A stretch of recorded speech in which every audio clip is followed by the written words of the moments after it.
Hey, what's up, guys? Woo! Who was in here last period? Great period. That was awesome. Awesome. You guys, this is my favorite part of Writers Week is listening to the students. So let's give them a hand because they're amazing. You guys are awesome. And you guys, we need an amazing crowd to make an amazing Writers Week. So you guys give yourselves a hand too, okay? Great job. Tech crew, you guys are awesome. One more hand for the tech crew. Woo! They run. You need a mic? They're down here. Thank your booster parents, you guys. We're gonna keep repeating that because they do so much for us. Okay? And we also want to thank Mrs. Inc. and Mr. Anderson for all the hard work that goes behind the scenes to create an amazing Writers Week, you guys. It's a whole year process. It's not just the week before. And you guys, let's introduce Connor Bradshaw. Come on up.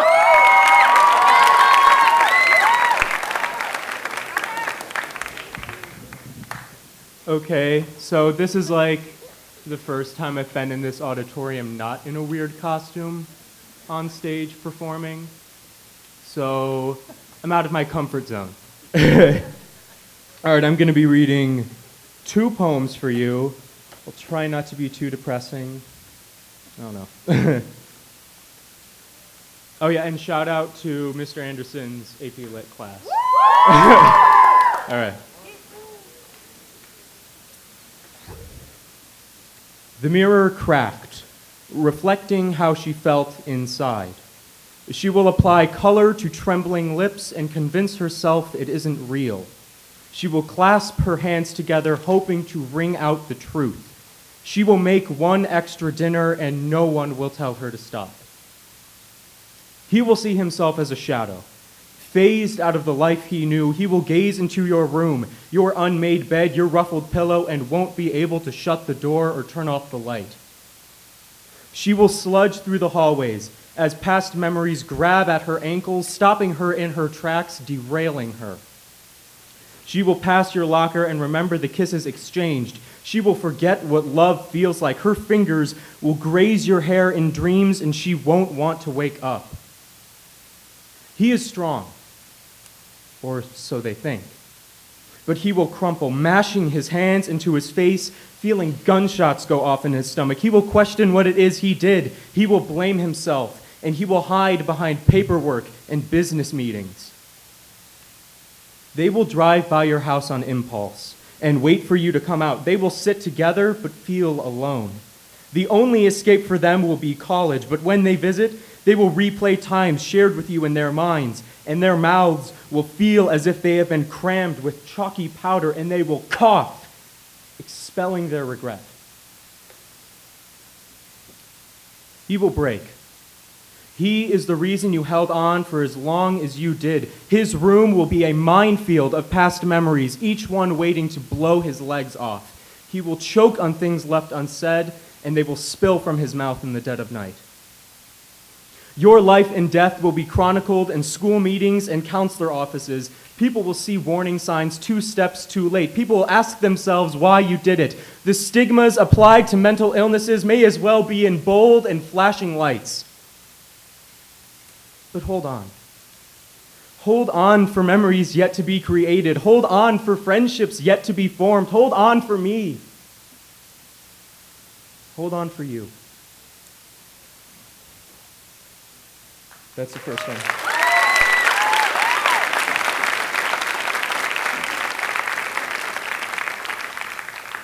So that one was, if you didn't get it already, was sort of about suicide and just, trying to hold on if you can. All right, this other one isn't any happier, I'm sorry.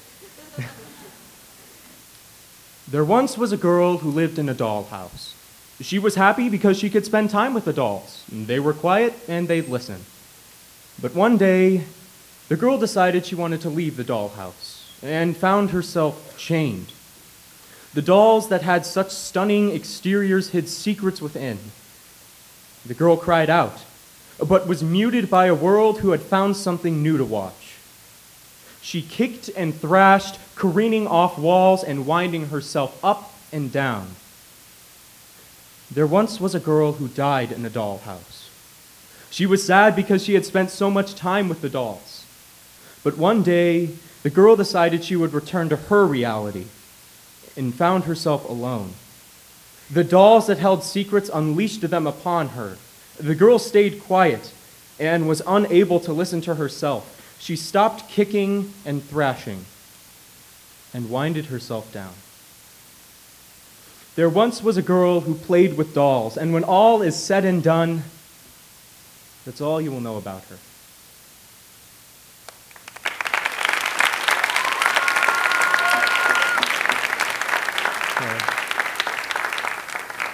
That one was sort of about how you can adopt a group mentality when you get swallowed into a group, and be yourself, fam. Okay. The next guy up is Surya? Soraya?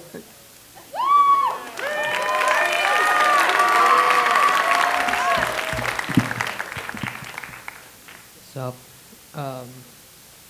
so mine's not any more happier than his, so don't get your hopes up. Quick shout out to Mr. Harridge's class, AP Lang. Okay, so this one's called Unlimited Time. It's about suicide, and then I'm going to end on a short poem. The speech I'm about to give you will last around 5 minutes. This period lasts around 45 minutes.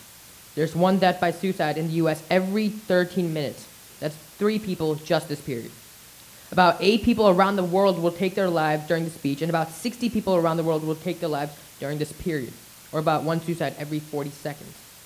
Suicide is the 10th leading cause of death. Homicide ranks 16th. It is the 2nd leading cause of death for 15 to 24-year-olds.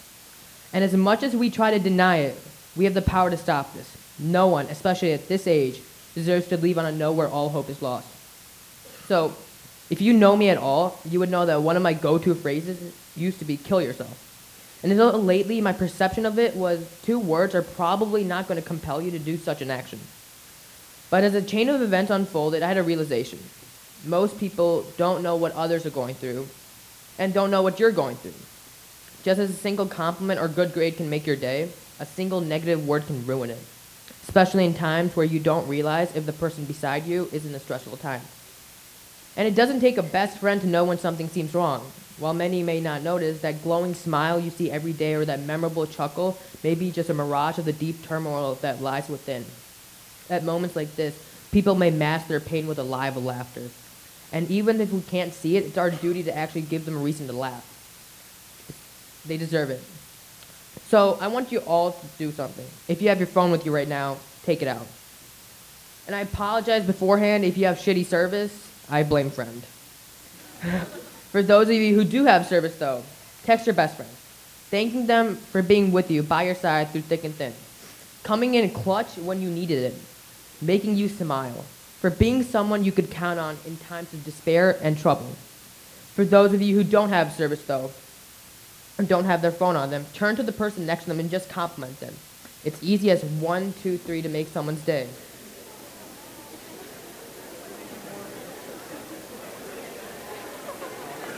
Fremd is great. Anyway, so through all that, I'm going to end on a subtle poem that I thought was indicative of the lives of one of my friends, and hopefully it summarizes what I'm trying to show this whole speech. Her paintbrush is a razor, her canvas her wrist. I deserve the pain, she shrugs and insists. Turn the page. One day the brush will push down and it will cut so deep that this girl will fall into eternal sleep. Turn the page. She doesn't remember how she started, what brought her interest to this. How do you discover that cutting is your form of bliss? Turn the page. No one would have guessed that she does it. No one would have considered this one. This girl is forever fighting a battle that she thinks the demons have won. Turn the page. Her artwork is all over her. Her beauty is on her thighs. And if you look in her whole trash, you'll find her letters of goodbye. Turn the page. Her masterpiece is quite disturbing. Her masterpiece is a little gory. Her artwork is her escape. Let me tell you her story. Turn the page. She compares herself to every person. She is compared to each girl. She thinks she's hideous, and there's this boy that is her world. Turn the page. She was bullied and picked on. She was teased from head to toe. Hard to believe that her best friend was her one and only foe. Turn the page. Then later she disliked every little thing, her body, face, and even her mind. Soon she saw she was a failure, and it was just in due time. Turn the page. That this girl couldn't take it anymore. She decided she was done living this. So one day she went home and decided to end it. Turn the page. Every day for multiple days, this girl would try to drown. Hard to believe this girl at school never ever wore a frown. Turn the page. Sometimes she'd fall asleep crying, praying that she'd be enough because she didn't want to leave her family. She knew about their sweet love. Turn the page. This girl found hope in small things eventually. She soon would see this beautiful light and find a real best friend and helped her put up a fight. Turn the page. Her masterpiece soon was leaving. Her artwork was almost faded, and it gave her a sick feeling, the feeling of being jaded. Turn the page. She found a boy that actually loved her and showed her love exists, and this boy too had a masterpiece placed close to his wrist. Turn the page. He related to her and she related to him. She kissed his artwork and said he's not alone. When she cut herself, it hurt him. Her masterpiece now wasn't just her own. Turn the page. Her masterpiece affected others. Her artwork wasn't just for herself. She now had people who saw her cries for help. Turn the page. And then her family found out too. They soon saw the art too. To them, they were just scars. To her, they were the truth. Turn the page. She's trying to be okay now. She thinks she might survive, even though they didn't think to take away the knives. Keep turning. Suicide is a very ugly thing. It ends the pain for the doer, but the ripples in the water it causes reaches out farther than can be imagined. There's always hope. Never be afraid to ask for help, for advice, or for a hug. Pages keep turning, and there may be a better chapter ahead. We, as I said before, have numerous times to make someone's day, and by no means is it hard. Make your day worth it by making someone know that their day is worth it. Thank you.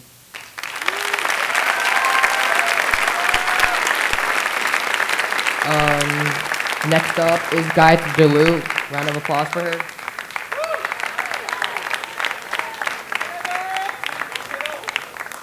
Hey guys, first off, shout out to Mr. Schaefer's Rhetoric of Cinema class. Well, my piece is a little different from Connor's and Surya's. It's pretty funny and happy, I hope. So, I had to write it for Creative Comp last semester, and it was supposed to be about a childhood story, so I hope you enjoy it. It's called Monkey Butt, and you'll figure out why. Tip: never accidentally touch a monkey's butt. Even if it turns around and gives you a longing look, just turn around and walk away. You walk away like Ron Swanson would when he catches Tammy number 2's scent. Before I begin my story, I gotta get some things straight. I was the 4-year-old who always did what she was told not to do. My parents had to use reverse psychology on me sometimes so I wouldn't do stupid things for a while. But hey, I have no regrets. The salty, dry Indian air enveloped my senses as I walked down the busy street with my dad when we were there for vacation. The smell of vada and samosas fills my 4-year-old nose. The pungent smell was too strong for my nose to handle, and my eyes began to water. We, my dad and I, were on our way to pick up some snacks from a local convenience store. On the way back, about 15 minutes later, I saw a monkey. This wasn't any old monkey, though. It stood like a majestic mountain, such big, much furry. I was intrigued by its natural beauty, and as the daring 4-year-old I was, I decided to approach it and touch it. My father scolded me harshly when I tried approaching the monkey, however. My eyes averted to the ground in shame as I kept walking. But the monkey looked so cool and friendly, I just couldn't help but have the urge to touch it. I knew that touching it would mean disobeying my dad, but hey, that wouldn't be the first time I didn't listen to my parents' life-saving advice. My mind kept switching directions as I couldn't decide what to do. And then it hit me. I'm gonna do it. I'm gonna touch the monkey, I told myself. Then I went over to the monkey. Actually, I sprinted over to it at full speed. But as my fingers were approaching the monkey's arm, the monkey's body position shifted, and milliseconds later, I found my fingers on its rear end. It turned around and locked eyes with me. That's when I knew I was gonna die. That's when I learned that Mommy and Daddy were always right. I turned around as fast as my little chubby body could and darted the other way. Unfortunately, the monkey did the same thing and followed me. It was like a high-speed cheetah antelope chase. My heart was beating the rhythm of William Tell, and my head was spinning with high velocity. All I needed was a place where the monkey wouldn't come in, a door, an entrance to an animal-free zone. And then I saw it. My cousin's house where we were staying. It was only 15 feet away. Now 10, 5, 3, 1. Safety! I reached the curved doorway and turned to see the monkey shy away from the door. My heart took a long time to slow down, but But as I sat on the stairs near the door, I thought about how many times I disobeyed my parents and why I should listen to them more. 4 years of life, of experience, is nothing. I was still a baby, not a big girl. I needed to listen to my parents because they love me and they know what's best for me. Never again will I touch a monkey's butt, I told myself. Never again. Thinking back to that incident always makes me realize how special each and every moment is in our lives. Whether it's as happy as a girl seeing a literally large-ass monkey, or as scary as being chased by that large-ass monkey, it's significant and makes each and every one of us who we are. At times in our lives, however, we may want to slow down or give up because life pushes us to our limits. A lot of us in this very auditorium might be feeling that too. The point of life, though, is to feel the ups and downs, to live through those tough and happy moments, and then to laugh when you look back at the times when you thought you wouldn't be able to get back up. The important thing to remember is that life is literally a compilation of memories. I, low-key, never thought I'd escape that monkey. I mean, come on, how many 4-year-olds actually escape and a 75-pound monkey chasing them for half a mile, all because of the booty? While my story may not be a common one in the United States or even in India, I'm glad I was able to share it with you all. Will anybody be able to replicate this tale at Fremd? Well, if they do, I'll be a monkey's uncle. Thank you.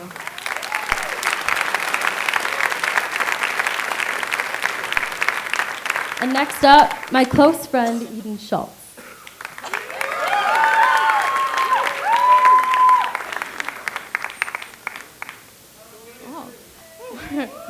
Howdy. Okay. So, my piece today is going to be called Wishful Thinking. Ooh, okay. I wish I could fly. I can imagine myself floating through the clouds, gently flowing with the wind. I can already feel the calming breeze and see the amazing world below. I wish I was a professional chef.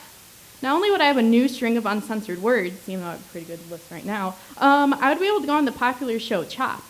I would get riled up when I watch it, but it's not that bad. I mean, it's not like I sit there and think, like, well, Ashley, of course your halibut is going to be cooked in time when you cook it on a cold pan. Oh, but I do. Oh, I wish I could be in that kitchen. This is really awkward, but I wish I had more followers on Tumblr. I already have over 41,000 on my humor blog, but I still want more. Hashtag first world problems. Oof. I wish I didn't go to a privileged school like this. Sometimes it's really hard to not compare myself to the students who go here. I just wish I didn't judge people so harshly. I wish I was the pretty, popular, skinny, athletic girl who seems to have the perfect life. I wish I could be a person who gets congratulated on making it in a STEAM school.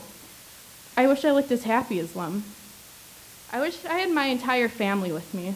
I wish cancer never existed. I wish I never had to see my mom die from it. I wish I didn't feel the pity of others. I wish I could see my mom one more time. I wish I was just happy. I wish I could say that I love myself. Low self-esteem, it's a burden to live with. It's always been a norm for me in my life, and I can't really remember any time where I was truly happy with myself. Sometimes it just feels like I'm cursed. I look at the mirror, and all I see is someone not good enough, not pretty enough, not smart enough. It's such an unrealistic goal that myself and so many others strive for. I wish I didn't have to compare myself to others. You know what's the worst thing about myself? I'll tell myself that I don't deserve any of my happiness. I'll just tell myself that it's only temporary and it won't matter in the future. I wish I didn't have to think like this. It ruins some of the greatest memories, and it just leaves a bitter taste in my mouth. I'm trying so hard to leave this behind me. There have been a few things recently that helped me immensely recover from these low blows. My safe haven, the source of almost all my happiness, the thing that truly changed my life, marching band. Oh yes, marching band. Now there are probably some of you out there who could care less about the Viking marching band. I mean, I guess we are those kids who wear the really attractive uniforms and hats, although if you have like a problem with the plumes, like the feathers, then like fight me right now. Okay. We're the people who create everlasting memories and develop useful life skills that carry into the rest of our lives. I'm speaking to you today, even though it's scaring the crap out of me, because I gained all the strength, courage, perseverance, and mental stability from what I learned in marching band.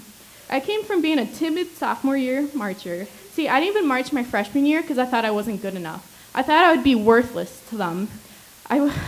I I wish I did marching band as a freshman. It is the biggest regret of my life. To becoming one of the top marchers in the band by my junior year, I found a lot of myself while I was on the field. At the end of my junior year, I decided to try out for drum major. If you don't know what a drum major is, it's one of the 3 student conductors of the band who lead the rehearsals and performances for the entire season. So essentially, the success and strength of the band is on a drum major's shoulders.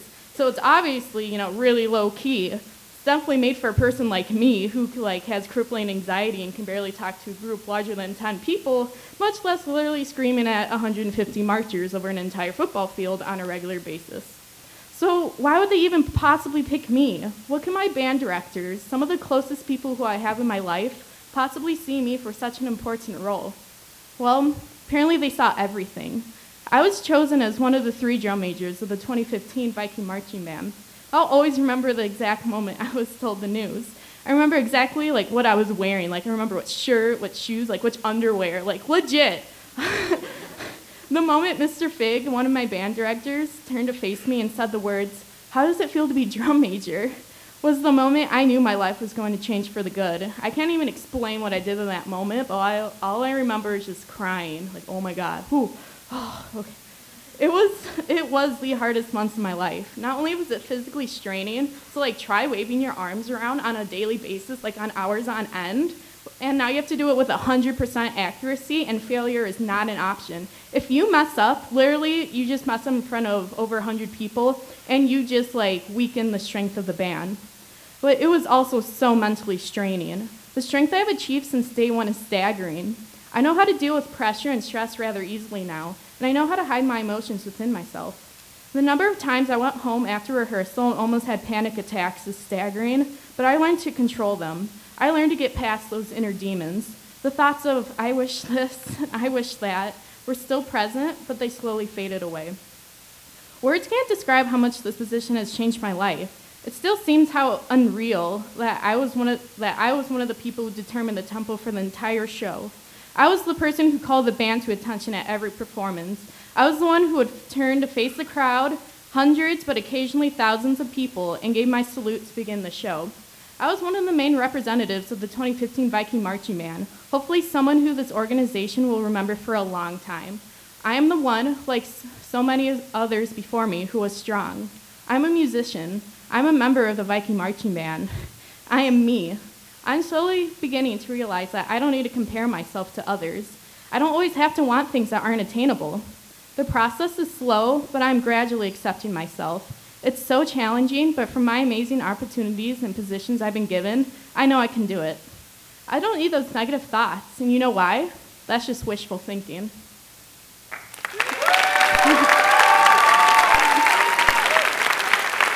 Up next is Sydney Hill.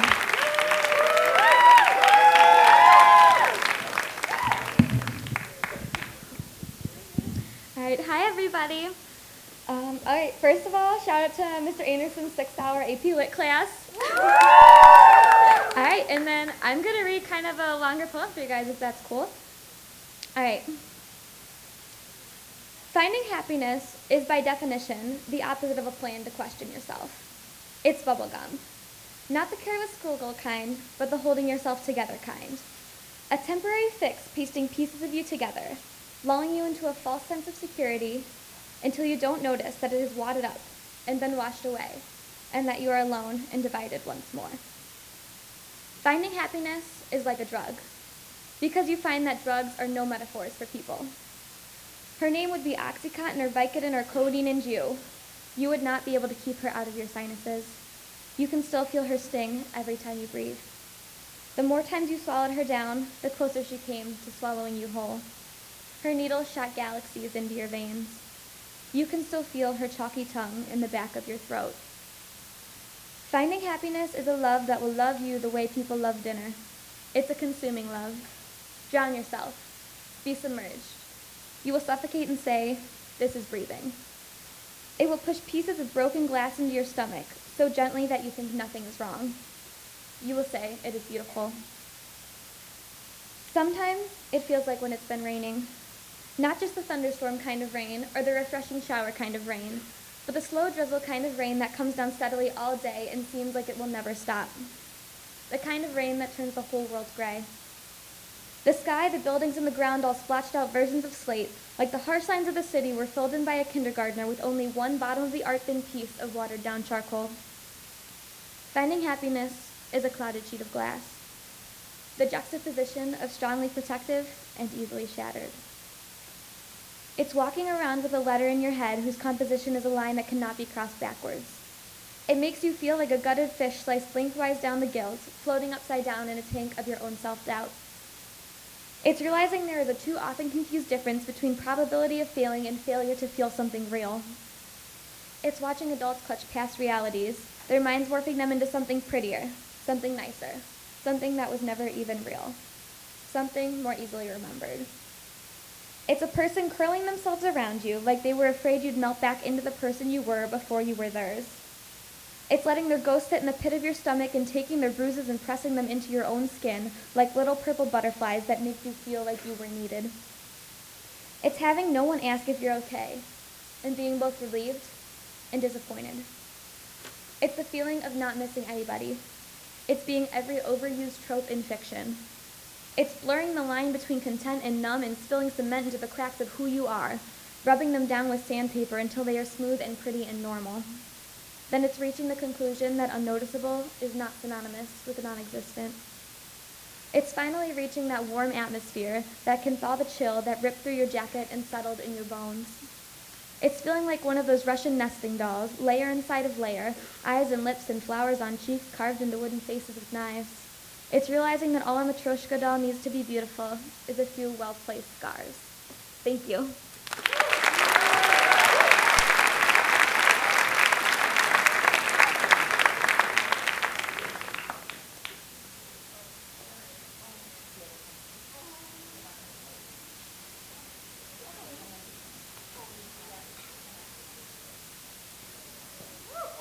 Oh, yeah. Okay, so some context to this. Ow, that like shocked me. Okay, so I was in Mr. Dawson's English class freshman year, and we were doing the poetry unit. And back when I was a freshman, I was obsessed with this show by the BBC called Merlin. And it was just like young, like Merlin and King Arthur, you know, and I was like obsessed with the guy who played Arthur. Like, he's hot AF. Like, look him up. I don't know. He's really attractive. Anyway, so my 15-year-old self, who was very hormonal, decided to write a sonnet about King Arthur. So, Lego. His deep blue eyes enchant those who look in, those beautiful, strong locks of golden hair, the bright white teeth in his lopsided grin, and his belief that everything should be fair.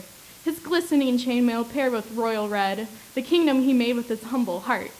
I want to be his queen that shares his bed, yet I know we will always be apart.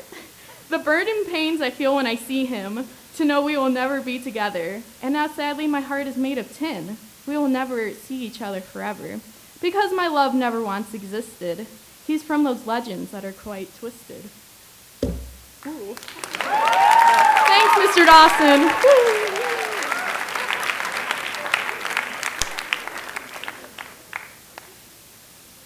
Well, last year we had a creative writing assignment for Mr. Cavalier's class.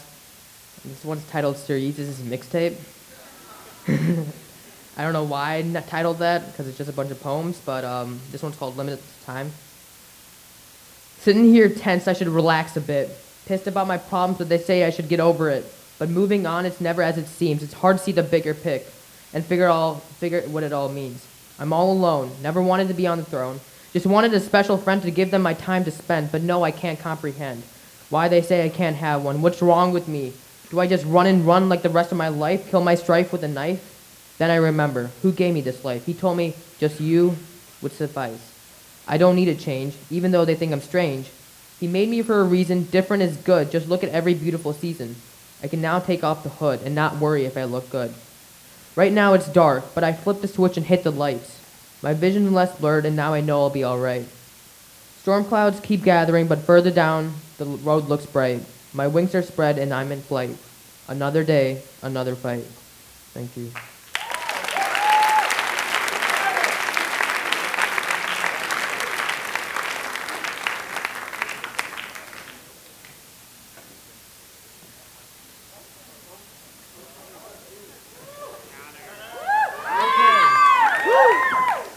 So just to preface this is I had been like researching, I guess like serial killers. There's no like easy way to just like throw that out there. So this poem is sort of written in like a way that might explain like metaphorically what could end up happening with their dreams. It's called Ink Dreams, and it's written in their perspective, but I'm like reading it as if it's me. I'm not a serial killer, okay.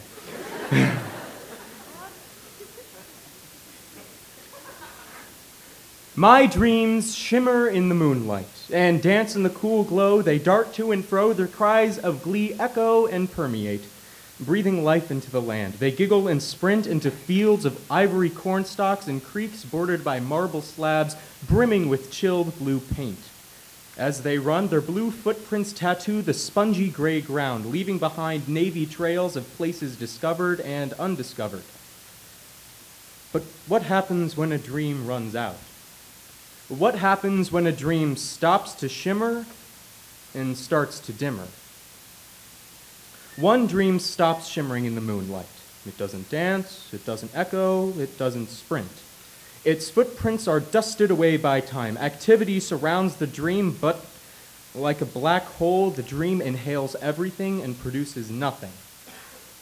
My dream darkens in the moonlight and contorts in the cold glow. It stagnates, hurling screams into the oblivion. It fills the land with terror, polluting the atmosphere. It then drags itself across ivory cornstalks and blue paint creeks, staining them with a black ink. Its trail is marked by tendrils of ebony etched into the ground. But what happens when your dreams run out? Oh, what happens when they stop to shimmer? What happens when they start to dimmer? What happens when the nightmares take over and the voices won't stop?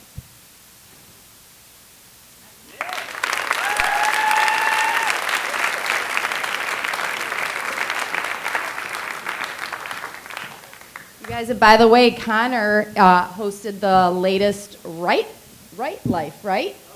So check out the podcast. Let's give these guys a hand. Great job. We got some time for a couple questions. And I'm going to start it off. Is this going to come with me? If you can co-write a piece with anyone famous, who would it be and why?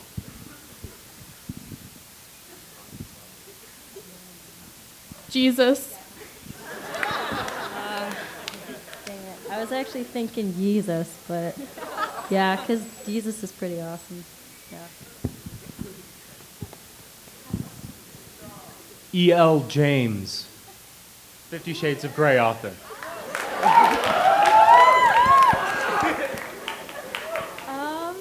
I have no idea. Maybe like Kurt Vonnegut, just because I really like his work and I think he does some really cool sci-fi stuff.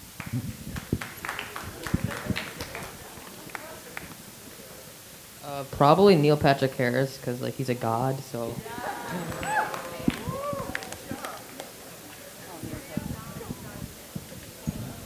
Oh, we got a question here, yeah. What's up, Junk?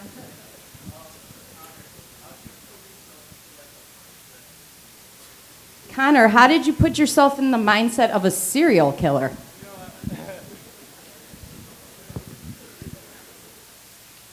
Don't quite know, just kind of happened. I read a lot about it, have an interest in it. Not killing people, interest in like serial killers. Yeah, that's it. I think we have time for one more question. Over here. Yeah, over here. Yell it out. Which serial killer was it? Girl, I don't know. Eileen Wuornos? Sure. Watch the movie, what, Monster Ball? Is that what was it? What was it called? I don't know. It's creepy. Look her up. Google. Okay, great job, guys. Give these guys a hand. Amazing hour. And I know who Jesus is.